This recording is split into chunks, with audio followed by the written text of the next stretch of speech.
Hi hello ಎಲ್ರಿಗೂ ನಮಸ್ಕಾರ. Kannada big ಬಾಸಲ್ಲಿ ಈಗ ಒಂದಷ್ಟು ಮಿಂಚು ಬಂದಂಗೆ ಆಗತ್ತಪ್ಪ. ಕಾರಣ ಏನಂದರೆ ನಮ್ಮ ಶೋಭಾ ಶೆಟ್ಟಿಯವರು. ನೋಡಿ, ಸಾಮಾನ್ಯವಾಗಿ ಬಿಗ್ ಬಾಸ್ ಆಟ ಆಡಿದವ್ರನ್ನ ಕರ್ಕೊಳ್ಳೋದು ನನ್ನ ಪ್ರಕಾರ ತುಂಬ ಕಡಿಮೆ. ಎಲ್ಲೋ ಗೆಸ್ಟಾಗಿ ಒಂಚೂರು ಬರ್ತಾರೆ, ಹೋಗ್ತಾರೆ, 1 ವಾರ 2 ವಾರ ಹಿಂಗೆ ಇದ್ದು ಹೋಗೋ ಅಂತಾರೆ ಜಾಸ್ತಿ. ಆದರೆ ನನಗೆ ಗೊತ್ತಿದ್ದಂಗೆ ಬಿಗ್ ಬಾಸ್ ಮನೆಯಲ್ಲಿ ಸುಮಾರು 95 ದಿನ ಕಾಲ ಕಳೆದಿರೋ ಒಬ್ಬ ವ್ಯಕ್ತಿನೇ ಅಥವಾ ಒಂದು ಹುಡುಗಿನ ಕರ್ಕೊಂಡ್ಬಂದು ಇನ್ನೊಂದು ಬಿಗ್ ಬಾಸ್ಗೆ ಹಾಕ್ಕೊಳ್ಳೋದು ಅಷ್ಟು ನಡೆಯಲ್ಲ. ಯಾಕೆ ಅಂತಂದರೆ ಬಿಗ್ ಬಾಸ್ ಆಟಗಳ ರೂಲ್ಸ್ ಗೊತ್ತಾಗಿರುತ್ತೆ, ಹೊರಗಡೆ ಜನ ಏನೇನು ಬಯಸ್ತಾರೆ ಅನ್ನೋದು ಗೊತ್ತಾಗಿರುತ್ತೆ, ಅದರ ಜೊತೆಗೆ ತಮಗಿರೋ ಮೇನು ಫೇನು ಇವೆಲ್ಲದರ ಬಗ್ಗೆ ಗೊತ್ತಾಗಿರುತ್ತೆ. ಹೇಗೆ ಆಟ ಆಡಬೇಕು, ಯಾವುದು ನಡೆಯುತ್ತೆ, ಯಾವುದು ವರ್ಕ್ ಆಗುತ್ತೆ, ಇವೆಲ್ಲವೂ ಗೊತ್ತಾಗಿರುತ್ತೆ. ಆದರೆ ಕನ್ನಡ ಬಿಗ್ ಬಾಸಲ್ಲಿ ಶೋಭಾ ಶೆಟ್ಟಿ ಅವ್ರನ್ನ ತರಲಿಕ್ಕೆ ಕಾರಣ ಏನು ಅಂತಂದರೆ, ಹೋದ ಸೀಸನ್ನಲ್ಲಿ ನಮ್ಮ ಸಿಂಹಿಣಿ ಸಂಗೀತ ಅವರ ಥರದ ಯಾವ ವ್ಯಕ್ತಿಗಳು ಕೂಡ, ಯಾವ ಮಹಿಳಾ ಮಣಿಗಳು ಕೂಡ ಹೋರಾಟ ಮಾಡ್ತಾ ಇಲ್ಲ, ಗರ್ಜಿಸ್ತಾ ಇಲ್ಲ, ಸಾಮಾನ್ಯವಾಗಿ ಹೇಳೋದಾದರೆ ಜಗಳ ಮಾಡ್ತಾ ಇಲ್ಲ ಅಂತ. ಪಾಸಿಟಿವ್ ಪರಿಮಳ ಅವರು ಜಗಳನೇ ಬೇಡ ಅಂತೇಳಿ ಪಾಸಿಟಿವ್ ಆಗಿ ಆರಾಮಾಗಿ ಕೂತ್ಕೊಂಡಿದ್ದಾರೆ. ಇನ್ನು ಭವ್ಯ ಗೌಡ ಅವರು ಒಂದಷ್ಟು ಸೌಂಡ್ ಮಾಡ್ತಾ ಇರ್ತಾರೆ ಅವಾಗ, ಆದರೆ ಅಷ್ಟರ ಮಟ್ಟಿಗೆ ನಡೀತಾ ಇಲ್ಲ. ಇರೋದ್ರಲ್ಲೇ ಒಂಚೂರು ಉತ್ತಮ ಅಂತ ಹೇಳ್ಬೋದು ಅಷ್ಟೇ.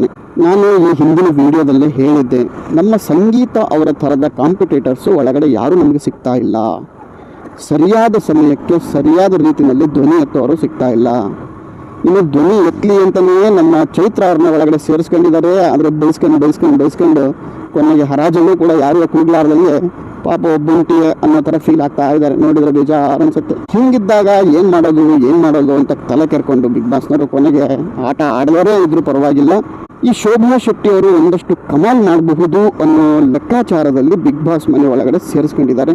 ನನಗೆ ಅನ್ಸುತ್ತೆ ಶೋಭಾ ಶೆಟ್ಟಿ ಅವರ ಏನು ಸ್ಟ್ರಾಟಜೀಸ್ ಇದಾವೋ ಅವೆಲ್ಲವೂ ಕೂಡ ಒಂದಷ್ಟು ಕೆಲಸ ಅಂತೂ 100% ಮಾಡುತ್ತೆ. ಯಾಕಂದರೆ ಅವರು ಆಲ್ರೆಡಿ ಆಡಿ ಬಂದಿದ್ದಾರೆ.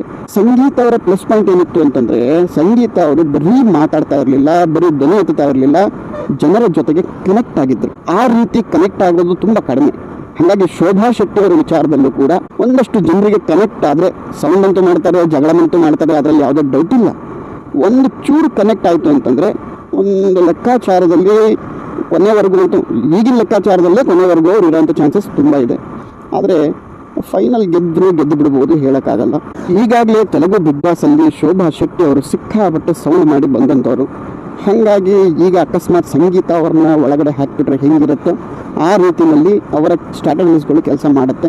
ಮೇಲಾಗಿ ನಮ್ಮ ಕನ್ನಡಿಗರಿಗೆ ಅವರ ಆಟಗಳು ಅಷ್ಟಾಗಿ ನೋಡಿಲ್ಲ. ಬಿಗ್ ಬಾಸಲ್ಲಿ ಒಂದಷ್ಟು ಕಮಾಲ್ ಮಾಡುವಂಥ ಸಾಧ್ಯತೆಗಳು ತುಂಬ ದಟ್ಟವಾಗಿದೆ. ಯಾಕಂದರೆ ಪಾಪ ಬೇರೆಯವರು ಯಾರು ಇಲ್ವಲ್ಲ ಅಲ್ಲಿ ಸೌಂಡ್ ಮಾಡೋಕ್ಕೆ ಹೆಣ್ಮಕ್ಳಲ್ಲಿ. ನನಗೇನು ಅಂಥ ಸ್ಟ್ರಾಂಗ್ ಕಂಟೆಸ್ಟೆಂಟ್ಗಳು ಯಾರಾದರೂ ಇದ್ದಾರೆ ಅಂತ ನನಗನ್ಸಲ್ಲ. ಒಂದಷ್ಟು ನೆಗೆಟಿವಿಟಿಯಿಂದಲೇ ಸ್ಪ್ರೆಡ್ ಆಗಿರೋ ಚೈತ್ರ ಅವ್ರನ್ನ ಬಿಟ್ಟರೆ, ಒಂಚೂರು ಈಗೊಂಚೂರು ಮಾತಾಡುವಂಥ ನಮ್ಮ ಭವ್ಯ ಅವ್ರನ್ನ ಬಿಟ್ಟರೆ ಮಹಿಳಾ ಮನೆಗಳಲ್ಲಿ ಅಂಥವ್ರು ಯಾರೂ ಇಲ್ಲ. ಹಾಗಿರುವಾಗ ಖಂಡಿತವಾಗಿಯೂ ಕೂಡ ಶೋಭಾ ಶೆಟ್ಟಿ ಅವರು ಹೈಲೈಟ್ ಆಗ್ತಾರೆ. ಇವರಿಬ್ಬರನ್ನ ಮೀರಿಸೋ ರೀತಿಯಲ್ಲಿ ಹೈಲೈಟ್ ಅಂತೂ ಆಗ್ಬೋದು.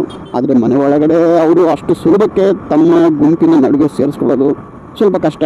1-2 ವಾರ ಹೋಯಿತು ಅಂತಂದರೆ ಸಹಜವಾಗಿ ಆಡೋಕ್ಕೆ ಶುರು ಮಾಡ್ತಾರೆ. ಆವಾಗ ಅವರು ಓಪನ್ ಅಪ್ ಆಗ್ತಾರೆ, ಚೆನ್ನಾಗಿ ಆಟ ಆಡುವಂಥ ಸಾಧ್ಯತೆಗಳು ಇದ್ದಾವೆ. ನೋಡೋಣ ಶೋಭಾ ಶೆಟ್ಟಿ ಅವರು ಜನಕ್ಕೆ ಎಷ್ಟರ ಮಟ್ಟಿಗೆ ಕನೆಕ್ಟ್ ಆಗ್ತಾರೆ, ನಮ್ಮ ಸಂಗೀತ ಅವರ ರೀತಿಯಲ್ಲಿ ಅಥವಾ ಅವರನ್ನು ಮೀರಿಸೋ ರೀತಿಯಲ್ಲಿ ಏನಾದರೂ ಆಟಗಳನ್ನು ಆಡ್ತಾರಾ, ಕಾದು ನೋಡೋಣ. ಟೈಮ್ ಇದೆ. ನನ್ನ ಪ್ರಕಾರ ಒಂದಷ್ಟು ಮಟ್ಟಿಗಂತೂ ಕನೆಕ್ಟ್ ಆಗ್ತಾರೆ. ಓಕೆ, ಕಾದು ನೋಡುವ. ಇಲ್ಲಿವರೆಗೂ ಬಂದಿದ್ದೀರಿ, ವಿಡಿಯೋನ ನೋಡಿದ್ದೀರಿ, ಮತ್ತೆ ಸಿಗ್ತಾರೋಣ.